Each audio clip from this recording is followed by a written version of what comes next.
CST, une carte postale, une carte de vœux même, qui réjouit.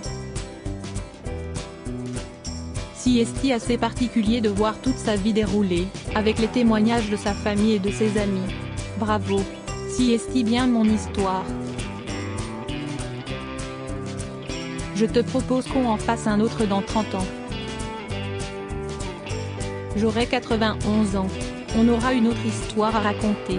Florent Pagny clôt le documentaire Un homme libre, de Michel Jankiewicz, ami de 35 ans, par cette vidéo filmée avec son smartphone en novembre dernier, au beau milieu de la Patagonie.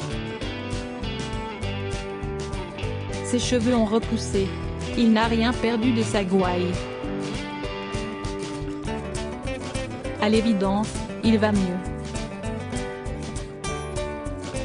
Émotion devant cette séquence d'1 minute. Sourire, aussi. Comme si un vieux pote, perdu de vue, réapparaissait dans l'embrasure de notre porte. À gala, personne n'a oublié la venue dans nos bureaux de Florent, accompagné de son épouse Azucena, pour un numéro dont il assurait la rédaction en chef, en octobre 2021. Son franc-parler, son humour, son entrain à serrer toutes les mains avaient suscité notre admiration et notre sympathie. Un mec vraiment bien, capable de s'adapter à son environnement, Florent. L'année 2022, sombrement commencée avec le diagnostic d'une tumeur cancéreuse au poumon, aura confirmé le formidable instinct de vie qui anime le chanteur depuis ses débuts, il y a près de 40 ans. Il devait poursuivre une tournée célébrant ses 60 ans, ce milieu du guet où un homme peut se retourner sur le chemin, se lasser de ravins et de sommets, qu'il a parcouru. Florent Pagny, comme les gauchos de la pampa argentine, a fixé l'horizon. Galop vers le soleil qui, lui non plus, ne cède jamais trop longtemps à la nuit. Malgré 6 mois de chimiothérapie et de radiothérapie qui ralentiraient n'importe quelle course. Malgré le corps qui voudrait parfois lâcher les rênes. Le crabe a reculé le premier. L'aube, qui se lève, est belle. L'année 2023 appartient à Florent. La diffusion de Un homme libre, sur TF1, à 13h40, le 1er janvier, est une première surprise pour ses fans. Florent par Pagny, Avant que j'oublie, autobiographie publiée par Fayard début mars, est un autre rendez-vous. Une histoire d'amitié encore, le chanteur a collaboré avec l'auteur Emmanuel Cosso, ex-épouse de K de Mérad et intime depuis 30 ans. Fin juin, Florent remontera surtout sur scène, pour implorer le ciel ensemble, en une seule et même église, retrouver l'essentiel et faire que les silences se brisent, comme il le clame sur son titre chanté. 10 dates estivales ont déjà été annoncées sur son site officiel. Le réalisateur Michel Jankiewicz nous confie vouloir filmer ses retrouvailles avec le public, cet été. Il aimerait même qu'elle, la fille cadette de Florent, photographe et vidéaste très prometteuse, suive son père, côté backstage. Un documentaire, une autobiographie, des concerts durant l'été 2023. Florent va rattraper le temps perdu. Plusieurs concerts auraient dû être immortalisés en 2022. Un homme libre s'ouvre d'ailleurs avec cette phrase de Florent prononcée avant un spectacle à Bordeaux, en novembre 2021, et prenant un tout autre sens aujourd'hui, au regard de ce qu'il a traversé ces derniers mois. On a un putain de voyage à faire avec eux. L'envie, au départ, était assez simple. On s'est appelé au cours de l'été 2021, se souvient Michel Jankiewicz. Florent m'a parlé de la tournée qu'il allait lancer pour ses 60 ans, de sa volonté de revisiter ses titres les plus marquants. J'ai pensé, tiens, il fait un point sur sa vie. Je lui ai proposé qu'on monte ensemble quelque chose dans cet esprit. Il n'était pas spécialement emballé à l'idée d'un documentaire. Mais il a fini par me rappeler et m'a lancé « Raconte-la toi, mon histoire. Tu la connais parfaitement. » Les deux hommes ont vécu en colocation, à la fin des années 80, dans une maison de Nogent-sur-Marne. Lieu de fête mémorable et de matins plus tendres, avec la jeune Vanessa Paradis, invitée surprise du petit déjeuner. Jankéléwitch a également collaboré à 2 disques de Pani. Il a brièvement été son manager, avant de s'occuper plus longuement de Johnny Hallyday, une des idoles de son ancien coloc. Siesti dire sa légitimité à parler devant les caméras, comme a interviewé d'autres témoins de la résilience de Florent au cours des 4 dernières décennies. Dominique Besnéard, premier contact avec le show business, contrarié qu'il n'ait pas mené une carrière à la Patrick Douar au cinéma. Patrick Bruel, frère de métier, qu'il a connu avant que la gloire ne les embrasse tous les deux. Kad Merad, est devenu un ami quand presque tout le monde lui a tourné le dos, au début des années 90. Pascal Obispo, complice musical imposé à sa maison de disques, qui lui rendra l'appareil en rachetant ses biens menacés de saisie par le fisc. Le casting est prestigieux. Les témoignages sont forts.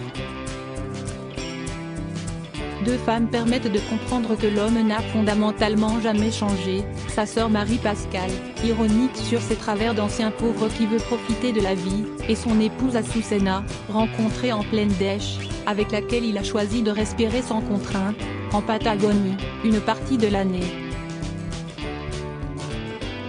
Liberté de tout flamber. Liberté de tout quitter. Liberté de se sentir vivant, assurément.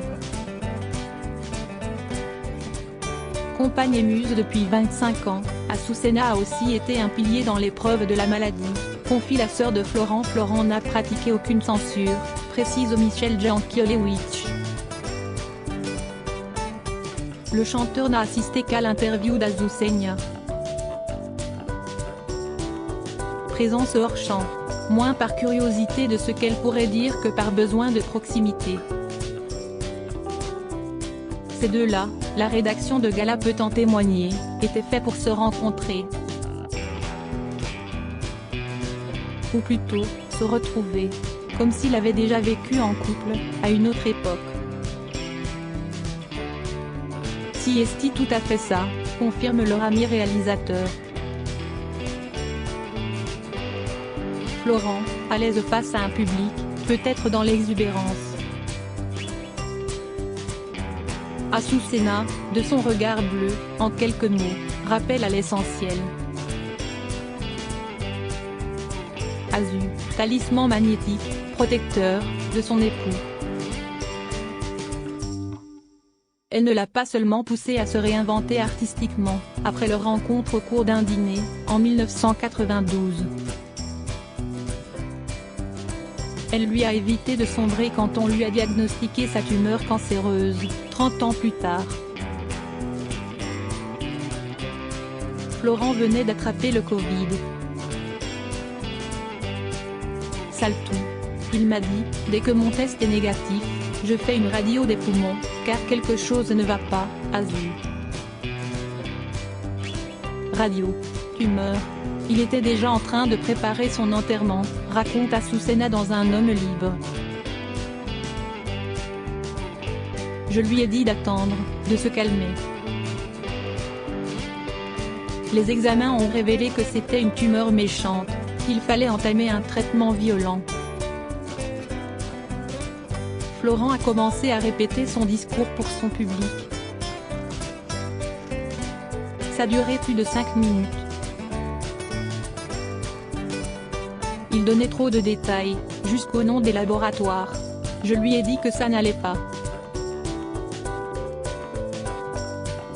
Les enfants lui ont aussi rappelé qu'un message Instagram ne durait pas plus d'1 minute.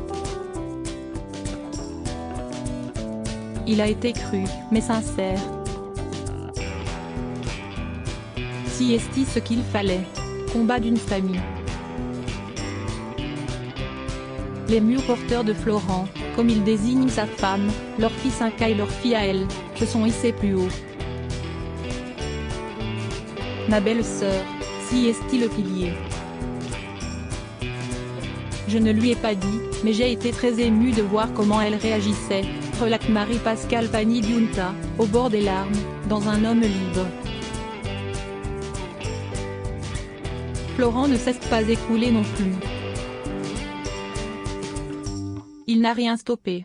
Il m'a appelé peu de temps après son diagnostic, nous confie Michel Jankielewicz. Il y a une quinzaine d'années, j'ai traversé une épreuve identique. Il voulait savoir comment je l'avais vécu. À mon tour, je lui ai demandé, bon, on fait quoi, maintenant? Il m'a répondu, moi, je vais me battre et je vais gagner la guerre. Nous tous, ses potes, nous voulions lui insuffler de la force. J'ai terminé le documentaire pour lui prouver que j'étais convaincue de sa guérison.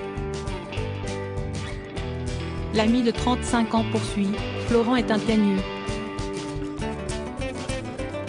Si est-il un peu le Mbappé de la chanson. Quand il s'est fixé un objectif, il ne le lâche pas. Vivre le rêve de sa mère Odile, chanteuse contrariée, était celui de ses 60 premières années, découvre-t-on. Rester en vie, tout court, était celui de l'année qui s'est écoulée. Michel Jankielewicz imagine volontiers un Florent Pagny contemplatif, avec son bol de maté, dans 30 ans. En 2023, il sera surtout celui qui apprend à son public à se relever, comme on renaît de ses cendres, avec tant d'amour à revendre, conquérir un trait sur le passé. Cet article est à retrouver dans le Gala N-Degré 1542, disponible depuis jeudi 29 décembre 2022 dans les kiosques. Crédit photo, Cyril Moreau, Jack Tribeca.